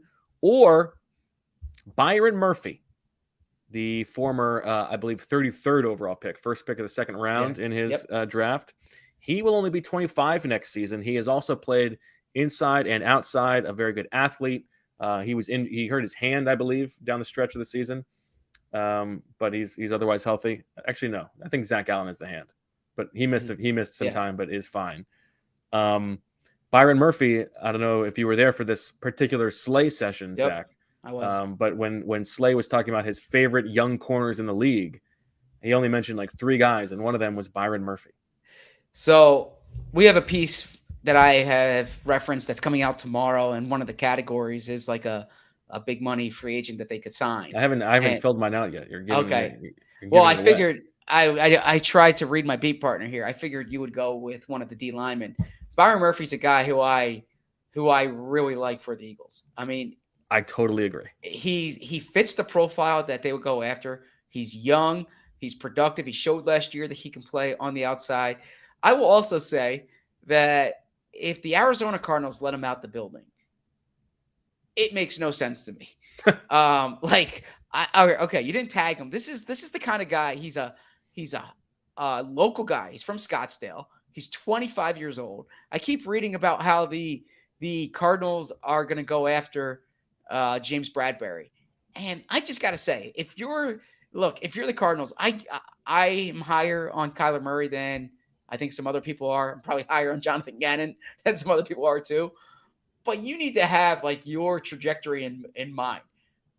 There's no reason why you should ever let Byron Murphy walk to sign James Bradbury, in my opinion, if you're where Arizona is. So if Arizona's willing to let this guy out the door, this is the kind of guy that the Eagles should go after. The Eagles have traditionally paid for free agent corners. They've only drafted 2 corners in the first 2 rounds in the last 18 years. Okay, you have to go back to Matt Ware for other than Sidney Jones. Okay. Yeah. I'm saying they've drafted 2 guys since Matt Ware. And I think that is a little circumstantial. Like, we know that they were interested in Surtain and J.C. Horn, but yeah. Absolutely. No, but my point is this is a position that they really value. It's not like linebacker or running back. It's but they've just paid big money 4 corners. And Byron Murphy is the type of guy that I would pay, given the age trajectory, given the career trajectory. I think he's someone who's better in his second contract than he was in his first contract. Yeah, I think what I wrote in the piece today is that I think like the need to replace James Bradbury is a little bit overstated. I don't think they need to like rush out and sign a corner 2. We've seen how successful they've been with just sort of waiting out that position in the veteran market over the past couple off seasons. I mean, Steven Nelson wasn't like a star, but he was perfectly cromulent. I think it was cromulent. Okay. I think you can find, a veteran like starting caliber cornerback too. I think the need at corner is an eventual replacement for Darius Slay. And that's why like we look to the draft because they need a good young corner. Byron Murphy has not necessarily played to like Darius Slay's level, but I am with you. I think if they're going to pay one guy, I think it really might be Byron Murphy. I'm gonna go ahead right now and fast forward Zach Allen over Arden Key and Byron Murphy over Draymond Jones. This matchup comes down to Byron Murphy and Zach Allen, I think. I mean, it shows you how poorly managed the Cardinals have been, right? I know. If a team like the Eagles is, if they've let 2 25-year-old free agents hit the market at positions that They're a a good terrible organization like the franchise. Eagles, so I figured you'd go Zach Allen here. I actually think I would go Byron Murphy. Interesting. Okay, so I anticipated you were wrong in the piece today, or the piece for tomorrow. I like Zach thought Allen. Okay. Much more than I would have thought that I would like a Boston College white guy, but a guy who probably committed to play for Steve Adazio if the timing works out. I mean, that's a huge red flag. Probably so. He's from Connecticut, though. He probably wanted to be close to his family. But he's been very productive. You get a good education at Boston College, so debatable. I think I'd go Byron subjectively Murphy. A good education. It's a good. It's I don't know school. what classes he was taking. Okay, it's a reputable school. Okay, so. Yeah. All right, Byron Murphy moves on. Wow, I did not see that coming. Okay. I think there's here's why. I think there's a greater likelihood that they re-sign Javon Hargrave, and then they're not going to sign a defensive tackle. They have to address corner anyway, right? Sure. Okay. All right. And I do like your point. Murphy could be a slight replacement. Like he's that young that if you sign him, 25 next year. Yeah. Exactly. Yeah. So I like that. All right. We move on now to the Who region. This is the region of players most people have never heard of. This is the Corey Nelson region. We start with unanimous distinction. Yeah, who else jumps to mind as like a player who they signed early who nobody had heard of?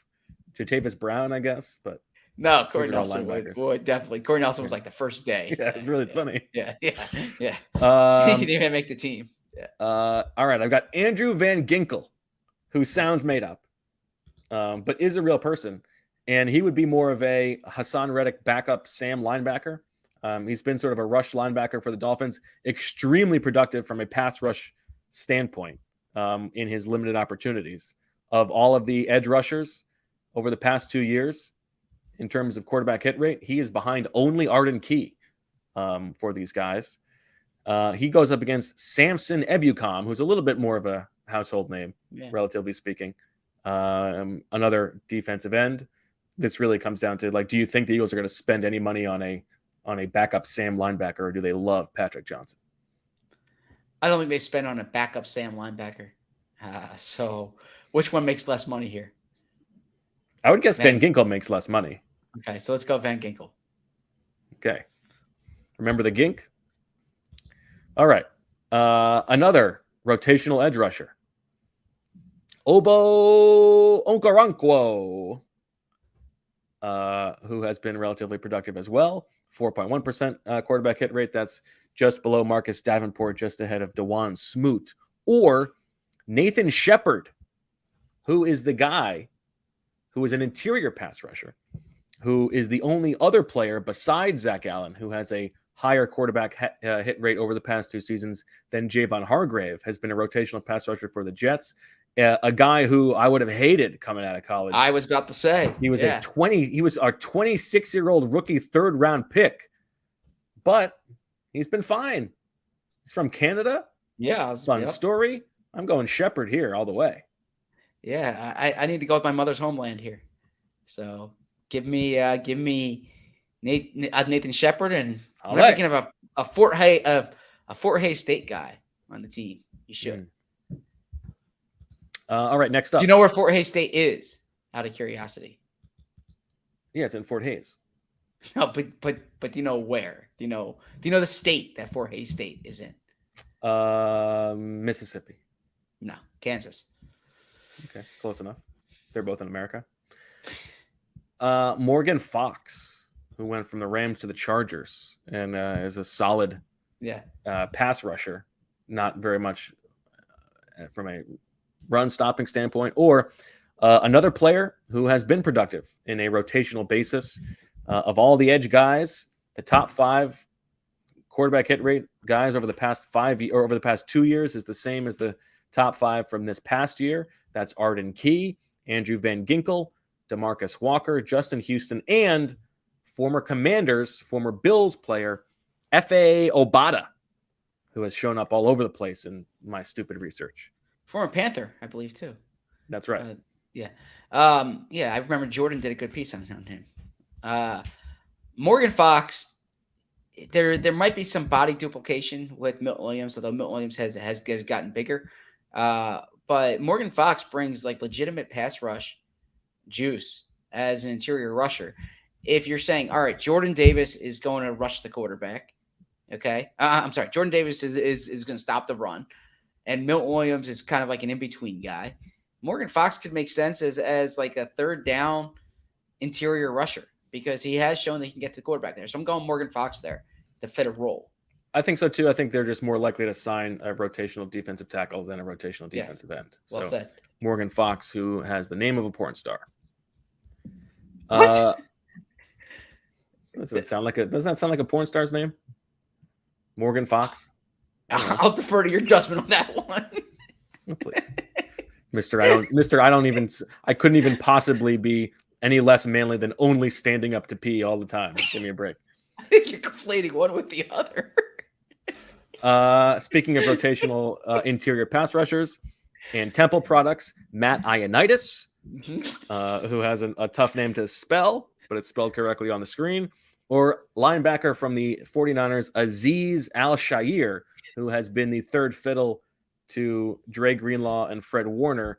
I think I go Ioannidis here because I think Al-Shaair, if you're going to sign a linebacker and pay him a little bit of money, you want a little bit more like understanding of how he's going to perform as an every down player, and there's a little bit too much guesswork there, I think.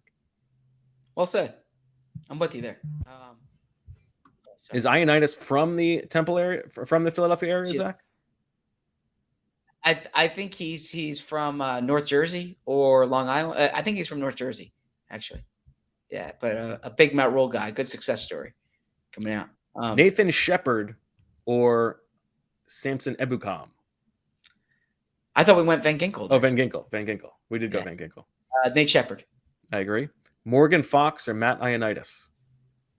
Morgan Fox. Let me give you the ages here. Morgan Fox will be 29. Ioannidis will be 29. I'm going to go Ioannidis. All right, I'm good with that. Ioannidis went to Hunterdon Central High School in Jersey. So, okay. Is that near you? Yep. It's like a kind of not like a rival high school, but we used to play them all the time. So big high school.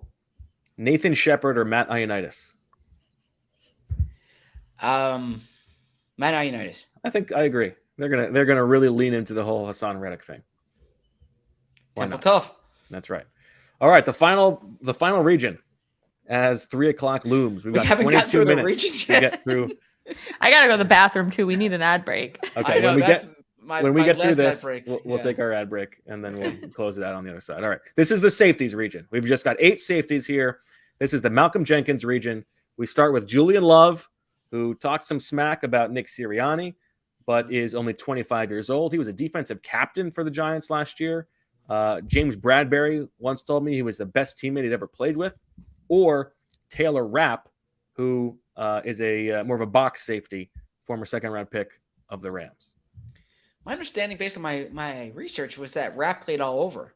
But I guess he did play I think in he the box struggles some. in coverage. He's better Okay. in run defense. Short tackler. That seems to be what all the Right. all the reports are on him. I think Love's the better player, but I don't think they're going to sign Love.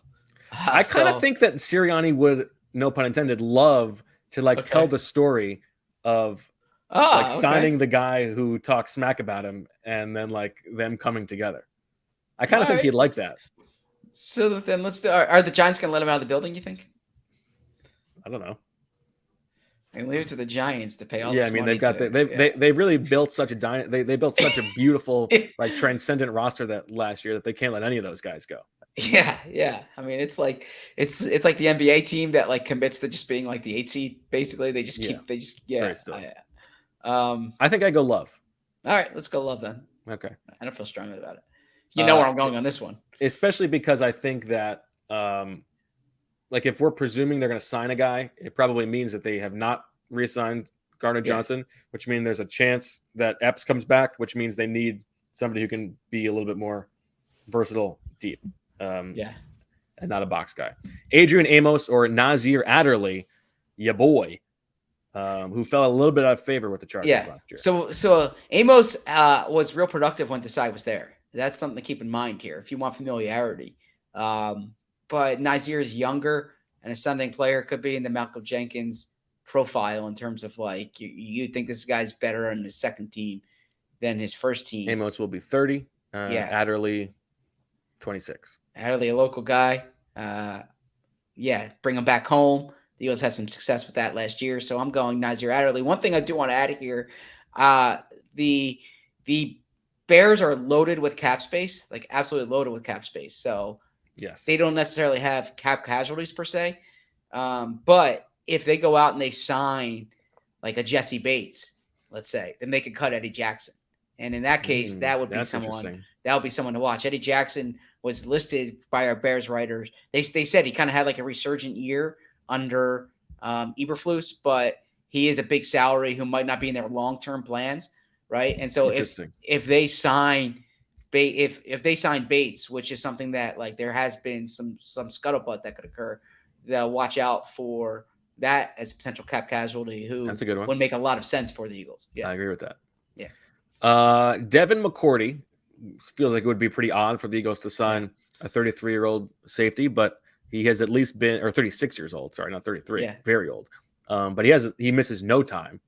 I don't know if you want some elder statesman, feels like a stretch, or Juan Thornhill, who has been pretty good for the Chiefs. So quick Devin McCourty anecdote. I'm sorry because Marissa has to pee, so I'll be very quick here. Crazy, she's going to do it standing up. So Bo's not a Facebook guy, but there was Facebook has like memories this day 8 years ago or 9 years ago, whatever. And there was a photo that was posted that my now wife, then girlfriend Emily, posted of me on television talking about that day's events, and the Eagles were signing DeMarco Murray. Okay. But also they got scorned by Devin McCourty. That was the guy they were going after in free agency. And that was I think 8 years ago or 7 years, so that shows you how long McCourty's been around here.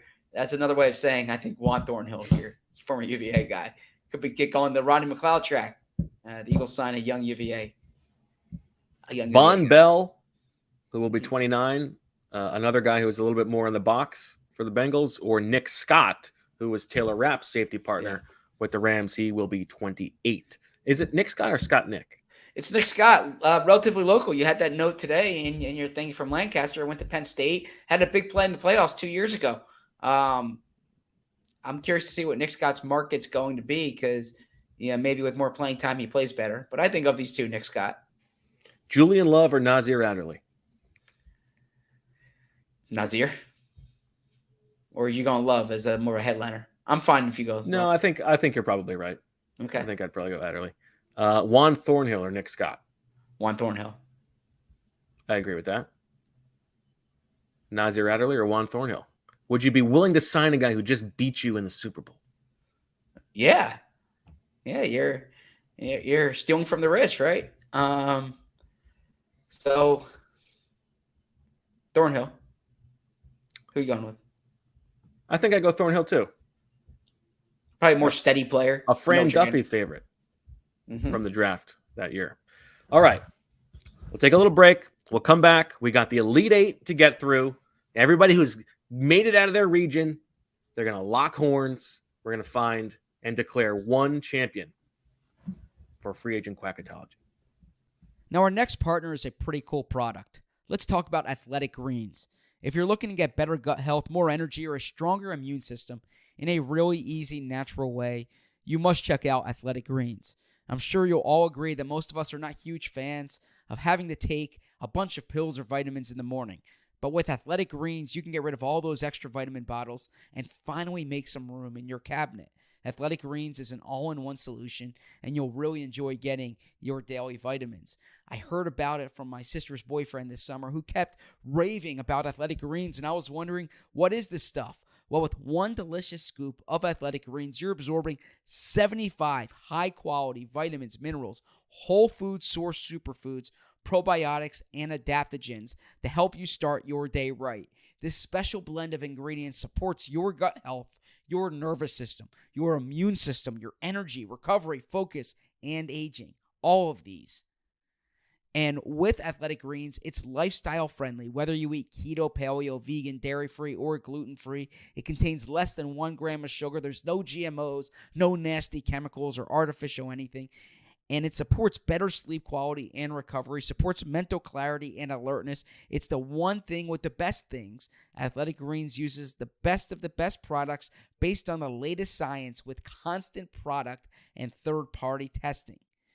Right now, it's time to reclaim your health and arm your immune system with convenient daily nutrition, especially heading into flu and cold season. It's just one scoop in a cup of water every day. That's it. No need for a million different pills and supplements to look out for your health.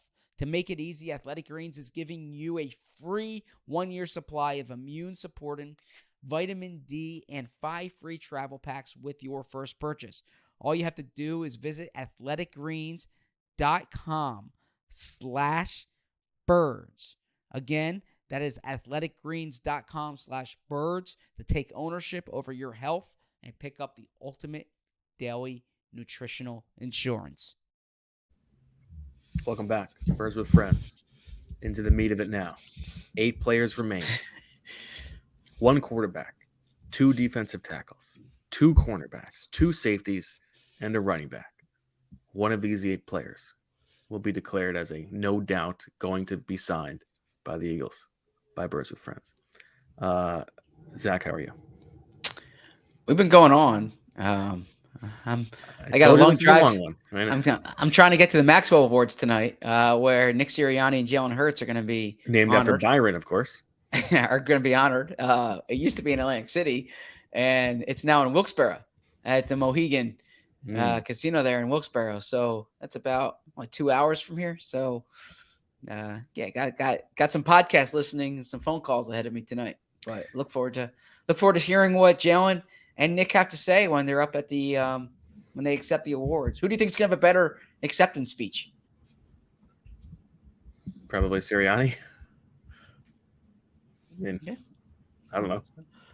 Sorry, that's conversation as opposed, we devote 8 minutes to having seen standing both up at the podium. Yeah, I mean, one of them is generally more. You're so taken aback by that question. We devote 8 minutes to peeing standing up. I ask you which the starting quarterback and the head coach is going to have a better acceptance speech. As if that's like the most football heavy question there is. I don't know. Zach, the other night Rachel and I were looking to just throw on a movie, just to pass the time, and we opened up Netflix looking for something light, and the movie that you had recommended, You People, on Netflix came on. Did you watch? We watched it.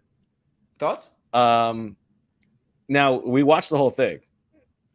I think it might be the worst movie I've ever seen in my life. Not from like a. I didn't think it was that bad. Yeah. I fell asleep. I missed the end. So from a like the declining art of movies, You're like the such a film vanishing art. snob. You're such a film snob. It here. was so bad. I mean, like, first of all, the way it's shot, there's stuff that's like just out of focus. They're doing that like stupid swipe of different screens.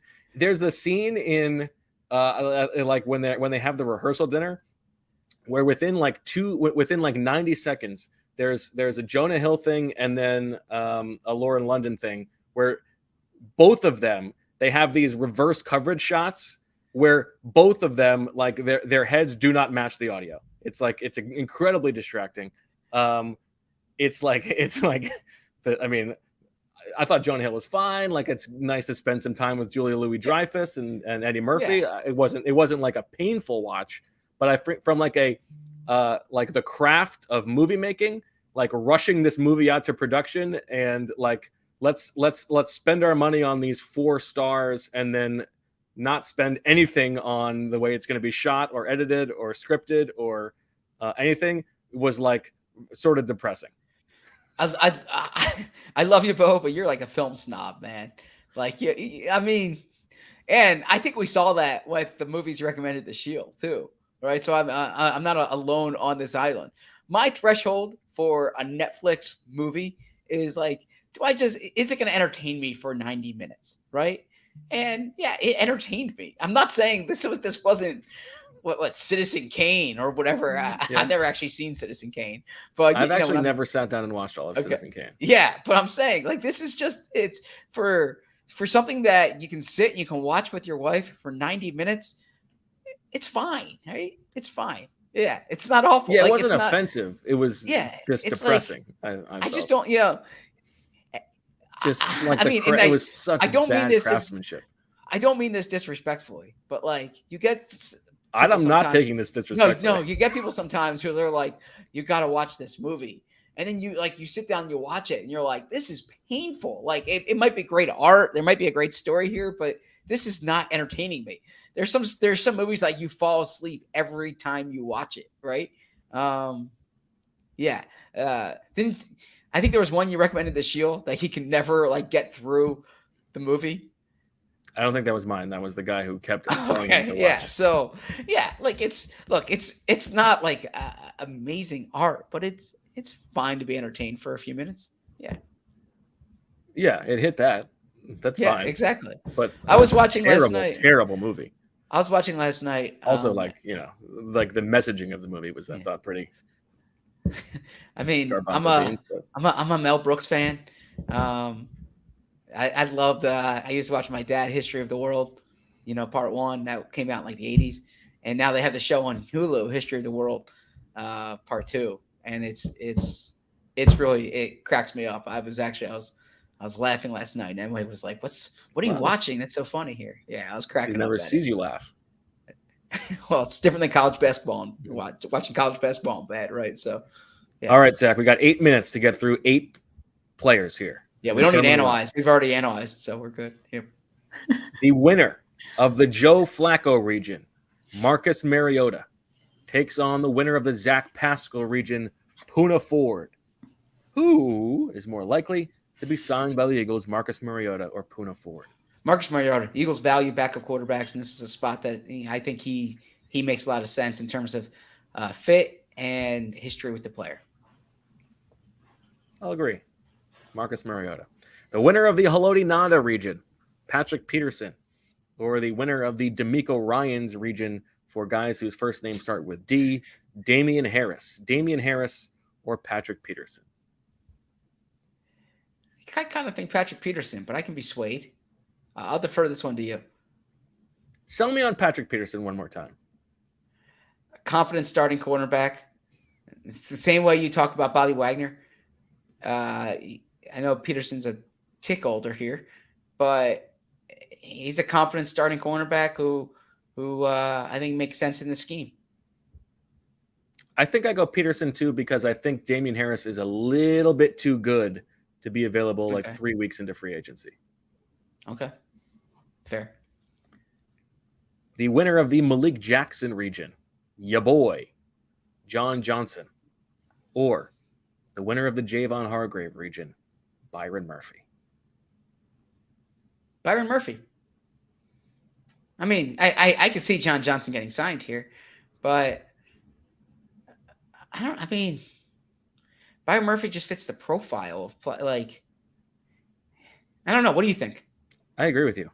Okay. I think Byron Murphy. Okay. I don't know how the tournament's going to shake out, but at this stage here, Byron Murphy's playing about as good ball as anybody. If he can play his best game, it's going to be tough for him to be beat. All right, the last matchup of the Elite Eight. The winner of the Corey Nelson region, Matt Ioannidis, or the winner of the Malcolm Jenkins region, Juan Thornhill. I'll let you go first here. I think I'm going to go Ioannidis because I think there are so many safeties. I don't feel super confident that Juan Thornhill is like the guy that they want. Whereas I know that they're not going to be able to re-sign both Hargrave and Fletcher Cox. They're going to need somebody who is a competent pass rusher inside, and Ioannidis fits that bill. Ioannidis it is. Temple tough. The final four, Marcus Mariota against Patrick Peterson. Wow. A real tough decision for general managers in 2015. I mean, I think they're more. It's interesting. We have two corners in this year and not a safety. Well, the Eagles literally don't have a starting safety right now. But I think that's part of the problem is gotcha. There's so many. There's so many. How could we be confident in who the most likely one is going to be? I guess I would go Peterson, but I'll defer to you. I don't feel really. I feel sort of similarly about. See, I think the difference between quarterback and running back is I think they're going to have a guy that they want to be their backup quarterback. They're going to identify someone and be willing to pay a little bit more because they value who that person is. Whereas at running back, they'll just sort of let whoever is there, and then they'll pick from whoever. They're not going to really care. I don't think. Yeah, let's go Mariota. Let's go Mariota. And I think that could be. I don't know that it will be Mariota, but I think that it could be Mariota. Yeah, I think it's Mariota or Jacoby would be the two guys, and I think they'll be priced out of Jacoby. I think they'll be priced out of Jacoby too. Yeah, so Mariota. All right, Mariota. Wow, somebody wrote a really good headline. Marcus Mariota makes it to the finals. Will he be facing Byron Murphy, or will he be facing Matt Ioannidis? Now, Ioannidis, Zach, do you think you could spell Ioannidis off the top of your head? IONADIS.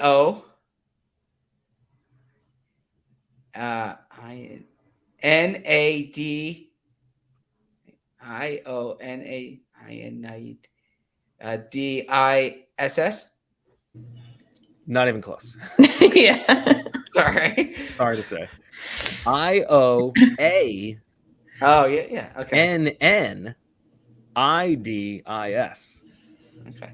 Very difficult. I could spell it. I'm not good at spelling it out loud. My fingers do the thinking for me. I mean, that's a tough excuse to come up with when you were that far off. You got like 4 parts of it wrong. I got the I right. So. You got the IO part. Yeah. All right. Thomas Friedman said in a hurricane you want to be in the eye. So save that for another day. It was an analogy. You want to be done by 3 or not? Yeah, I got a long way to Wilkes-Barre, so.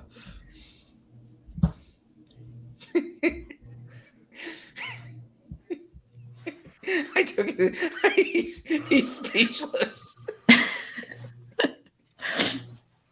Byron Murphy, will the Eagles make a big splash and sign a young corner who is entering his prime, who can be their Darius Slay replacement? Or will they sign a patchwork defensive tackle, rotational pass rusher? What's more likely? So far be it for us. We've been spending the past few weeks saying the Eagles don't have money. They're not going to sign someone. They're going to let all these guys go. And now we have them signing one of the top corners on the market. Well, the thing about Byron, he's so young. You can structure that deal however 100%. You want. I'm going Byron Murphy here.